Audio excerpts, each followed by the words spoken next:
Se ha anunciado un nuevo aval del Estado peruano para la entrega de créditos blandos hasta por 7.000 millones de soles. Finalmente, ¿quiénes podrían calificar para estos préstamos que se van a dar? ¿Cuáles son las condiciones? Eso lo vamos a conversar con Jorge Guillén, profesor de SAN, que ya está con nosotros. Jorge, ¿qué tal? ¿Cómo estás? Muy buenas tardes. ¿Qué tal? ¿Qué tal? ¿Cómo están? Encantado. ¿Para quiénes está dirigido estos préstamos que van a ser avalados por el Estado a través del BCR? Sí, básicamente es una continuidad del plan Reactiva, son 7.000 millones. Está igual orientado hacia diferentes segmentos o sectores, ¿no? Que siempre está ese rumor de que solamente está llegando a sectores corporativos o grandes y medianos. A grandes empresas, pues, ¿no? Sí, pero no es tanto así. Sí está llegando, ha llegado incluso el FAE-MIPE, que es el anterior. También estuvo llegando hacia las más pequeñas, sino que muchas de ellas son informales, entonces solamente está llegando por historia crediticia a el segmento formal de ellas, ¿no? Que igual el anterior de FAE-MIPE llegó hasta más o menos 150.000 pymes. ¿No? El monto es pequeño porque obviamente su manejo de ingresos es pequeño, ¿no? Claro, eso habría que explicárselo a la gente, pues, ¿no? Para reactivar una gran empresa necesitas montos fuertes. Para reactivar una MIPE, montos mucho menores, ¿no es cierto? Entonces, cuando uno hace el consolidado de la plata entregada a unas u otras, ahí va a encontrar una diferencia, pues, ¿no? Definitivamente, por lógica. Sí, estos 7.000 millones van a tener un aval más o menos de 80% del Estado. Va a llegar a diferentes sectores. Claro, obviamente que los sectores más grandes siempre necesitan más, pero aún así el pequeño, el formal sobre todo, que va a recibir, representa un 8% de la PEA. Y también podría hasta representar casi un 15% del PBI. Como dices tú, no es una minería, no es una cadena de farmacias que pueden, o el sector, alguna empresa en construcción que sí puede representar mucho más de 15% del PBI, ¿no? Finalmente, ¿cuáles son los requisitos o el camino para yo poder tentar estos créditos? Sí, bueno, el problema es con las informales, ¿no? Porque muchas de las pequeñas son informales, solamente un 8% están formalizadas, más o menos. Lo que pasa es que ahí se necesita demostrar un aval crediticio y podría ser esto un mecanismo para ayudarlas a formalizar, porque en un análisis costo-beneficio podrían hacer diciendo voy a tener que pagar impuestos, pero también voy a recibir ahora algo que necesito en estos momentos, que es la inyección de liquidez. Entonces, por ahí podría hacerlas decidir en formalizar más de las pymes. Sería ideal. No nos han mostrado estadísticas todavía de repente algún impacto en la formalización a través de todo este año de Reactiva y de inyecciones por el lado de la oferta. Estaba viendo que, por ejemplo, lo que se está pidiendo, exigiendo, al igual que en la primera etapa de Reactiva, es revisar justamente el tema de haber sido un buen pagador, ¿no es cierto? Sí, quizás ahí depende un poco de las empresas más grandes, quizás podrían ser mejores pagadores, ¿no? Las empresas pequeñas o medianas quizás podrían incurrir en el default, ¿no? Y ahí, bueno, lo vamos a tener que patear a un mediano largo plazo hacia nosotros, que somos los contribuyentes, que vamos a tratar de cubrir ese forado fiscal. Se han dicho muchas cosas en contra de Reactiva, algunos son mitos, ¿no? Se ha tratado de llegar a lo máximo que se pueda, ¿no? Y sobre todo con tasas de interés bajas. Las tasas de interés que acceden las pymes son infinitesimalmente mucho más bajas que las que recibiría en condiciones normales. Claro, por el riesgo, ellos pagan créditos muy altos en realidad en cuanto a los intereses, ¿no? En Reactiva, ¿cuánto están pagando más o menos? En Reactiva se mostraron cifras de un profesor de la Universidad del Pacífico.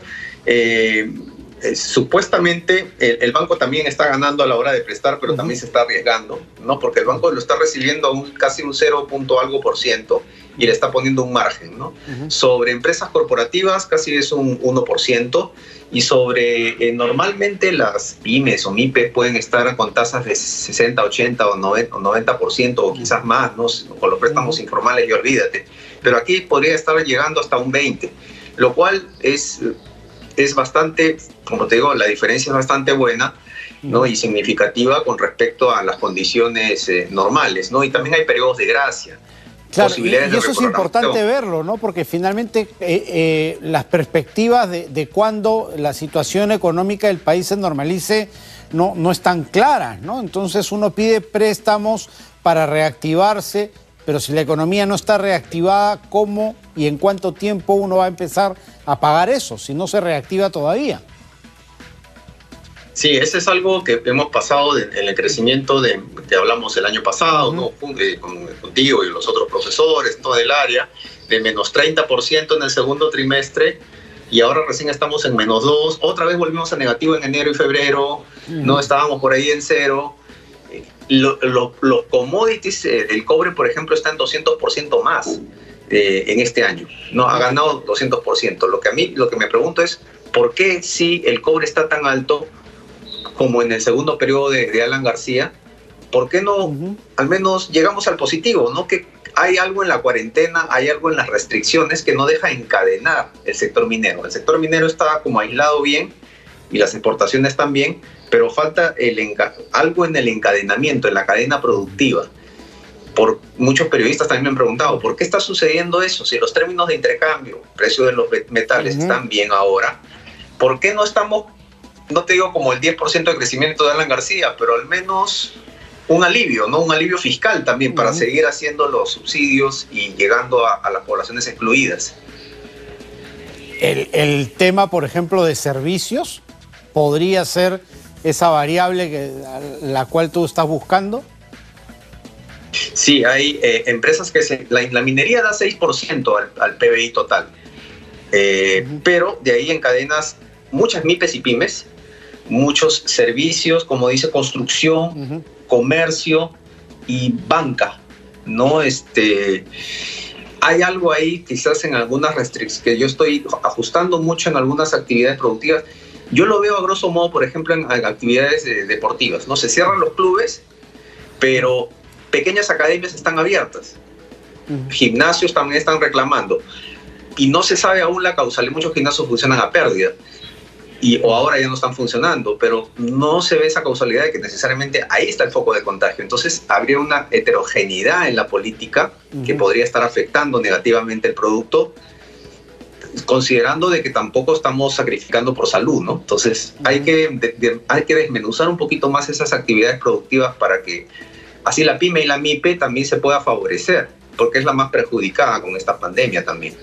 Sí, claro, y vemos, por ejemplo, supermercados abiertos donde a veces el controlar la cercanía de la gente es muy difícil, pero vemos casinos y salas de juegos cerradas, donde sí había un distanciamiento. ¿Crees que es hora de revisar esos protocolos y ver bien de manera técnica qué se puede abrir y qué no, o dónde se pone las restricciones más extremas y dónde se aligera un poco? Sí, nuevamente yo creo que aquí es un manejo de estadísticas, ¿no? Ver hacia la persona cómo llegó, dónde estuvo, qué estuvo haciendo, para tratar de encontrar esa correlación, porque a simple vista parece que los gimnasios, clubes no son focos, pero se restringen, ¿no? Y luego hay mercados donde sí, o transporte público. A veces hay contradicciones, como que yo no puedo salir en mi auto porque me contagio de COVID, pero sí tengo que usar el transporte público, ¿no? Esa ya es obvio. Pero hay otras más finas que se podrían hacer con alguna relación en la data, en la estadística. Yo creo que el barrido de información tiene que ser crucial aquí con el INEI, por ejemplo, ¿no? O con alguna entidad como el MIDIS, ¿no? Para estos casos, con el Ministerio de Salud, para encontrar, ya te recibo al paciente, lo voy a tratar, pero ¿qué pasó? ¿Cuál es la hipótesis? Claro. ¿Qué estuvo haciendo? ¿No? Sí, pues finalmente ese trabajo no se está haciendo de la manera fina como se necesita. Muchas gracias, Jorge, como siempre, por atendernos. Gracias a ustedes.